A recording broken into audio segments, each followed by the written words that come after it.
শুভ সকাল। কেমন আছো সবাই? মনের সংসারে আরেকটি নতুন ব্লগে সকলকে স্বাগত জানাই। আশা করছি যে যেখান থেকে ভিডিওটি দেখছো সকলে খুব ভালো রয়েছো। আজকের দিনটা হচ্ছে বুধবার আর এখন থেকে ভিডিওটি শুরু করলাম। পুরো ভিডিওটা সাথে থেকো, আশা করছি তোমাদের খুব ভালো লাগবে। আজকে সকালটা শুরু হয়েছে, যদিও ভোর 5টায় বরের ডিউটি ছিল, তো তখন উঠেছিলাম ওই যে দরজা খোলা আর দরজা লাগানো। তো তারপর আবার একটুখানি শুয়ে, তারপর ছেলের টিউশন ছিল, তো টিউশন গেল, তারপর আমি নিজের কাজে লেগে পড়েছি। তো এইদিকে ব্রাশ টাশ করা হয়ে গেছে, তারপর চা বসিয়েছি একদিকে, আর একদিকে বসিয়েছি ম্যাগি, মেয়ের জন্য টিফিনের জন্য আর কি। ম্যাগিটা তো প্রত্যেক দিন বলতে সপ্তাহে আমি একদিনই দেওয়ার চেষ্টা করি, তাও মাঝে মাঝে ভাবি যে না দেওয়াটাই ভালো, তো একদিনই আর কি দিয়ে থাকি ম্যাগিটা। তো ম্যাগিটা বসিয়েছি, তো এদিকে চাটা হয়ে গেছে, মা মেয়ে দুজনের চা খাওয়া হয়ে গেছে। এদিকে ম্যাগিটা একটু ঠান্ডা হতে দিয়েছিলাম, আর এখন এই যে টিফিনটা রেডি করে নিলাম। আর আজকে আমাকেই যেতে হবে স্কুলে পৌঁছাতে, তো চলো এখন ড্রেসটা চেঞ্জ করে তারপর মেয়েকে স্কুলে দিয়ে আসি। স্কুলে দিয়ে এসে তারপর একটুখানি বসলাম। আসলে আজকে মানে কি বলবো, এখন তো বৃষ্টি পড়েনি সকাল দিকে, তবে একটু গরম লাগছিল, হেঁটে হেঁটে এলাম, তো তার জন্য একটুখানি বসেছিলাম। আর তারপর এই যে এখন বললাম ছেলের জন্য চাটা রেখে দিই গ্লাসে, ও তো চা খেয়ে যায় না। আর একটা লেবার লেগেছে, ওই যে ঢালাইয়ের পাটাগুলো খুলছে, ওদের বড্ড তাড়া, মানে 8 দিন মতো হয়েছে আর এখনই পাটাগুলো খুলছে, বললেও কথা শুনছে না। যাই হোক, আমার বর তো আর কিছু বলছে না, সেই জন্য আর কি। আর তারপর সকালের সমস্ত বাসি কাজগুলো সেরে নিয়ে একেবারে সকাল সকাল আজকে স্নানটাও সেরে নিয়েছি। স্নান সেরে ছাদের কাপড় চোপড় মিলে এসে আর এখন এই যে বাসনগুলো সকালে ধুয়ে রেখেছিলাম, তো সেগুলো এখন গুছিয়ে নিচ্ছি।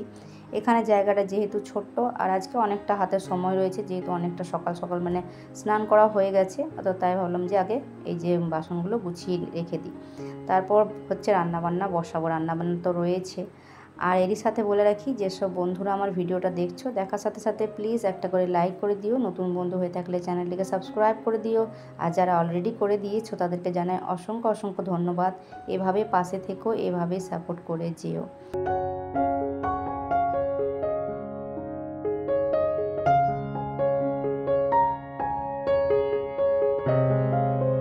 তো ওদিকে বাসনগুলো গুছিয়ে আর তারপর শসা কুচি, পেঁয়াজ কুচি এগুলো করে নিলাম। করার পর এখন মুড়িটা সাজিয়ে নিচ্ছি আমি আর ছেলের জন্য আর আমার জন্য আর কি।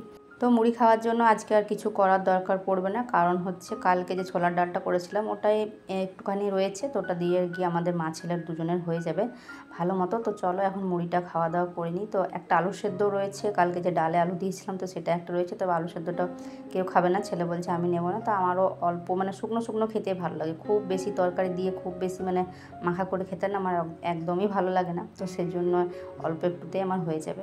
তো এদিকে মুড়িটা খাওয়ার পর আর এখন এই যে চলে এসেছি রান্নাঘরে রান্না করার জন্য। তো এদিকে এখন ভাতটা বসাবো। তো জলটা 1 হাঁড়ি রয়েছে, জলটাকে একটু কমিয়ে নিচ্ছি। আমার আগের ভিডিওতে আমি একটা কথা বলেছিলাম যে আমি একটা মিনি ব্লগ ছেড়েছি, ওখানে যতদূর পর্যন্ত আমি দেখেছিলাম তখনও কিন্তু একটাও লাইক পড়েছিল না। তো সেই কথাটাই আমি আগের ভিডিওতে বলেছিলাম। তো আজকে দেখলাম আমার লং ভিডিওটাতে, যেটা আমি আগের দিন পোস্ট করেছি, তো সেটাতে সুস্মিতা দি কমেন্ট করেছে যে কেউ না করুক আমি লাইক করে দেবো। সত্যি কথা বলতে ভীষণ ভালো লাগছে, আর কমেন্টটা যে আমি দেখেছি কেন জানি না, ভেতর থেকে হোক মন থেকে চোখটা কেমন যেন একটু জল জল হয়ে আসলো। মনে হচ্ছে যে কতটা কাছের, কতটা ভালো মানুষ যে এরকমটা বলে আর কি। তাছাড়া মানুষ এখন স্বার্থের দুনিয়াতে, স্বার্থ ছাড়া মানুষ তো কিছুই বোঝে না। আমি যদি কারো ভিডিও দেখি তাহলে সে আমার ভিডিও দেখবে, না হয় দেখবে না। তারপর যদি আমি তাকে লাইক করি তাহলে সে আমাকে লাইক দেবে, এরকম আর কি ব্যাপার রয়েছে। এফবিতেও তাই, মানুষ তো দেখছে যে আমি কি করছি কি না, ইউটিউবেও সেটা আমি কি করছি না করছি, কি খাচ্ছি কি পড়ছি সবটাই দেখছে, কিন্তু কি বলতো, একটা লাইক করতে কিন্তু ভীষণ কষ্ট হচ্ছে তাদের। যাই হোক, ভীষণ ভালো লাগলো। আরও বেশ কিছু দিদিরা আছে যারা আমার ভিডিও দেখে প্রতিদিন, হয়তো সবসময় কমেন্ট করে উঠতে পারে না, কিন্তু দেখে, তারা পছন্দ করে ভিডিও দেখতে, হয়তো তাদের ভালো লাগে আমার ভিডিওগুলো। যাই হোক, এটাই আমার কাছে কিন্তু অনেক বড় পাওয়া। তোমাদের কাছে এটুকু যে ভালোবাসা পেয়েছি এটাই আমার কাছে অনেক। আমি বরাবরই না একটু মানে আগের কথা বলছি, মানে বিয়ের আগে বরাবরই একটু চুপচাপ। আগে যখন স্কুলে যেতাম তখন না ভীষণ চুপচাপ। তারপর কী বলতো, সেইভাবে কোনো বেস্ট ফ্রেন্ড হয় না অনেকে, যে বেস্ট ফ্রেন্ড ও একটা থাকে যে বেস্ট ফ্রেন্ড, তাকে সমস্ত কিছু কথা বলা যায়, তার সাথে সব কিছু শেয়ার করা যায়। তবে আমার মানে সেভাবে কোনো বেস্ট ফ্রেন্ড কোনো দিনই ছিল না। আসলে কি জানো তো, সময় ছিল না সেভাবে। মানে স্কুল যেতাম আসতাম, ঘরের বড় মেয়ে, আর আমরা অনেকগুলো ভাই বোন, তোমরা তো অনেকেই হয়তো জানো। তাই হচ্ছে চাপটা অনেকটা আমার মানে বেশি ছিল। আর তাই হচ্ছে পড়াশোনা ওই যেটুকু স্কুলে যেতাম, যেটুকু হচ্ছে বন্ধু বান্ধবদের সাথে দেখা সাক্ষাৎ ওখানে হতো, তারপর ব্যাস। এখনকার যুগে যেমন ফোন হয়েছে, এখন যেমন সবাই ফোনে কথা বলে, সেসব তো তখন ছিল না। আর স্কুলে হচ্ছে অনেক মেয়েরা যারা পড়তো সবাই তো আর বেস্ট ফ্রেন্ড নয়, আর সবাই হচ্ছে বান্ধবী নয়। অনেকেই থাকতো কি স্কুলতে পড়াশোনা করতে আসতো না, মনে হতো যেমন ঝগড়া করতে এসেছে। আর আমি জানো তো তখন ঝগড়া করতে একদমই পারতাম না। মানে স্কুল হয়তো কোনোদিন অ্যাবসেন্ট হয়ে যেত না, তো জায়গাতে বসতে পর্যন্ত দিত না। একটা মেয়ে মানে এতটাই বদমাশ ছিল, ব্যাগ ট্যাগ যেন তো ছুঁড়ে দিত। আর আমি কিছুই বলতে পারতাম না, আর যেন তো চোখের জল চলে আসতো। এখন হয়তো পরিস্থিতিতে, সময়ে, তারপর হলো পরিবেশ বলতে পারো, জায়গা বিশেষ বলতে পারো, এখন গলার আওয়াজ অনেকটাই বেড়েছে। একটা ছেলে একটা মেয়ে, বুঝতে পারছো। তো সেই থেকেও গলার আওয়াজ অবশ্যই বাড়বে, কিন্তু তখন কিন্তু আমি কিছুই বলতে পারতাম না। তারা যখন ঝগড়া লাগতো, আসলে স্কুলে তো আর ঝগড়া লাগার জন্য যেতাম না, যেতাম তো পড়াশোনা করতে। তো যাই হোক, তো কী আর বলবো। তো বেশ এখন ভালোই লাগছে যে এই বয়সে এসে দু একটা দিদি পেয়েছি, বোন পেয়েছি, বন্ধু পেয়েছি, বেশ ভালো লাগে। কিন্তু তোমাদের কমেন্টগুলো পেয়ে যখনই ভিডিওটা ছাড়া হয়, তার সাথে সাথে একটা যখন কমেন্ট আসে না, তখন মনটা ভীষণই ভালো লাগে। যাই হোক, আজকে ছেলেকে বলেছিলাম, মানে ছেলে কয়েকদিন থেকে ওরা বলছিল চিকেন আনার জন্য আর কি। চিকেনটা খেতে তো আসলে বাচ্চাগুলো বেশি ভালোবাসে অন্য কিছুর থেকে, কারণ এটাতে কোনো রকম তো কোনো মাছের মতো কাটা আর এইসব নেই।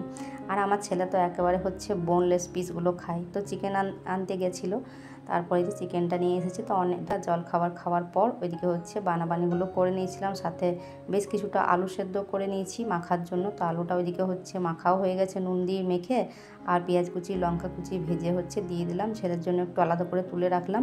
আর তারপর মাংসটাকে ম্যারিনেট করে নিয়ে আর হচ্ছে এখন কষাতে দিলাম। তো ওইদিকে যতক্ষণে মাংসটা কষানো হচ্ছে ততক্ষণে বললাম এদিকটা গুছিয়ে নিই। মাংসটার মধ্যে সমস্ত রকম মশলাপাতি দিয়ে দিয়েছি, বাকি রয়েছে শুধু নুনটা দিতে। তো নুনটা বললাম একটু পরে দেবো, কারণ জলটা যেটা আছে সেটা হচ্ছে শুকিয়ে যাক, তারপর না হলে আবার নুন বেশি হয়ে যাবে। আমার বাড়িতে না নুন কেউ একটু বেশি খায় না, মানে সবাই নুন কম খায়, শুধু আমি একটু নুন বেশি খাই। তো সেই জন্য না রান্নাতে খুব বেশি নুন হয়ে গেলে খুব মুশকিল হয়ে যায়। তার জন্য চেষ্টা করি যে মানে কম করে দেওয়ার, যাতে করে আমার যদি লাগে আমি কাঁচা নুন নিয়ে নেব, কিন্তু ওদের আবার নুন হয়ে গেলে খুব মুশকিল। বিশেষ করে হচ্ছে আমার বরের পরিবারে না, যখন জয়েন্ট ফ্যামিলিতে থাকতাম তখন না, যখন নতুন নতুন বিয়ে হয়ে এসেছিলাম, আমার কিন্তু নুনের হাতটা খুব বেশি হয়ে যেত। কারণ আমার বাবা বাড়িতে সবাই মোটামুটি মানে নুন খায়, মানে খুব বেশি খায় সেটা না, তবে আমার শ্বশুর বাড়িতে সবাই নুনটা কম খেত, আর আমার হচ্ছে বেশি হয়ে যেত। তখন মানে পারতাম না ঠিকঠাক মানে নুনটা কম দিতে আর কি, যেহেতু এটা কম খায়। যাই হোক, এখন অনেকটা হয়ে গেছে, তাও আমার বড়রা আবার একটুতে নুন লেগে যায়। তো সেই জন্য তো ভালো এখানটা একটু গুছিয়ে নিই। তো আজকে ভালো এখানটা একটু মুছিয়ে নিই, একটু ধুলো ধুলো হয়ে গেছে, যদিও বর্ষার দিনে ধুলোটা একটু কমই হচ্ছে, তবু কেমন জানি হয়ে গেছে। তো উপর থেকে একবার দাগগুলো সবগুলো ভালো করে মুছে নিলাম। আর সাথে দেখবে ঝুল হয়ে যায় কোনাগুলো নিয়ে, তো ঝুলগুলো হচ্ছে সাথে সাথে মাকড়সা সবগুলোই তাওয়ালটা দিয়ে ঝেড়ে নিয়ে তাওয়ালটাকে রেখে দিলাম, কালকে হচ্ছে ওটাকে ভালোভাবে কাচবো আর কি। আর এদিকে কিন্তু বৃষ্টি চলছে, ঝিরিঝিরি বৃষ্টি শুরু হয়ে গেছে, মানে একবার করে পড়ছে একবার করে থামছে। আর এখন দেখলাম জলটা শুকিয়ে এসেছে মাংসটাতে, তো এখন বেশ কিছুটা কষানো হওয়ার পর এই যে নুনটা দিলাম। আর রান্নাতে দেখবে যতক্ষণে কিন্তু নুন দেওয়া না হয় ততক্ষণ কিন্তু রান্নাটা কেমন জানি লাগে দেখতে, দেখতে একটা কেমন জানি মনে হয়। যদি বাই চান্স কোনো একদিন হয়তো তরকারিতে কিংবা নুন দিতে ভুলে যায়, তখনই কিন্তু বোঝা যায় যে রান্নাটাতে মনে হয় নুন দেওয়া হয়নি। যদি ওই চেখে দেখার কোনো অভ্যাস আমার নেই, মানে চেখে দেখা অনেককেই দেখি, ব্লগেও দেখি অনেকে আবার রান্না চেখে চেখে দেখে, তবে আমি কোনো দিনই চেখে দেখি না যে কি হয়েছে। পরে হয়তো যদি কোনো দিন এমনটা হয়েছে যে ভুলে গেছি নুন দিতে, তখন হয়তো সেটা পরে ধরা পড়ে, তখন হয়তো আবার পরে করে দিয়ে দিতে হয়, কিন্তু ওই চেখে দেখা অভ্যাসটা নেই আর কি। আসলে রান্না করতে করতে এই চাখা স্বভাবটা খুব একটা ভালো স্বভাব নয়, তবে অনেককেই দেখি চেখে দেখার একটা অভ্যাস রয়েছে, মানে ঘরে যেরকমটা নিয়ম আর কি।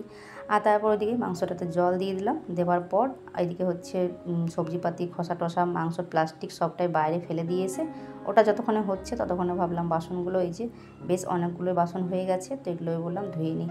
তো এইগুলো ধুয়ে নিলে আর কি হালকা হবে অনেকটাই। আর ওইদিকে রান্নাটা তো হয়ে গেছে, তো রান্নার সাথে সাথে এই সমস্ত কাজকর্মগুলো করে রাখলে নিজেরই সুবিধা। বাকি হচ্ছে যেটুকু বাকি রইবে সেটা করে নিলে আর কি ছুটি। যত তাড়াতাড়ি কাজ সারতে পারবে তত তাড়াতাড়ি নিজের জন্য একটুখানি সময় আর কি বাঁচিয়ে রাখা যাবে, নিজে একটু আরাম করতে পারবো, নিজে একটু রেস্ট করতে পারবো, এই আর কি।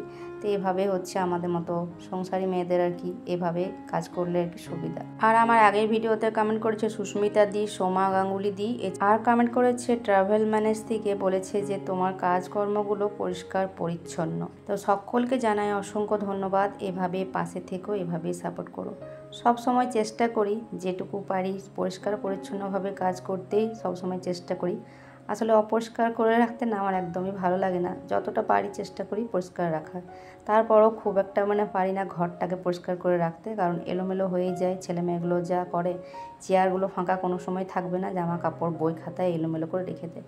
আর ওগুলোই আমি দেখতে পারি না, আর ওগুলোই আমাকে করতে থাকে। তবে সবসময় তো আর সম্ভব হয় না পরিষ্কার রাখার, যতটা পারি চেষ্টা করি। আর এই রান্নাঘরের কাজগুলো আমি তো নিজে একা হাতে করি যেহেতু, তাই চেষ্টা করি সবসময় পরিষ্কার করে রাখার। তো মাংসটা দেখতে পেলে কি সুন্দর রান্নাটা, কালারটা তো দারুণ হয়েছে, সেই লাল লাল ঝোল বলে তো সেরকম আর কি। তো খুব সুন্দর রান্নাটা হয়েছে, আর খেতেও কিন্তু খুব ভালো হয়েছিল। আর এখন সবশেষে গ্যাসটাকে পরিষ্কার করে নিলাম। তারপর বৃষ্টি চলে এসেছিলো, ছাদের কাপড় চোপড় যেটুকু শুকিয়েছিল একটু আধটু, তো ওটাকে নিয়ে আসলাম, একবার নেওয়া আসা একবার ওদের দেওয়া, এই চলছে আর কি। তো খাওয়া দাওয়ার পর একটুখানি রেস্ট করেছিলাম। আর এখন বাজে 3:45। তো এই মাত্র বর আসলো, এখন স্নান করলো, দিয়ে এখন এই যে ওর জন্য ভাতটা বাড়ছি। তো চলো বন্ধুরা, আজকের ভিডিওটা এখানে শেষ করছি, টাটা।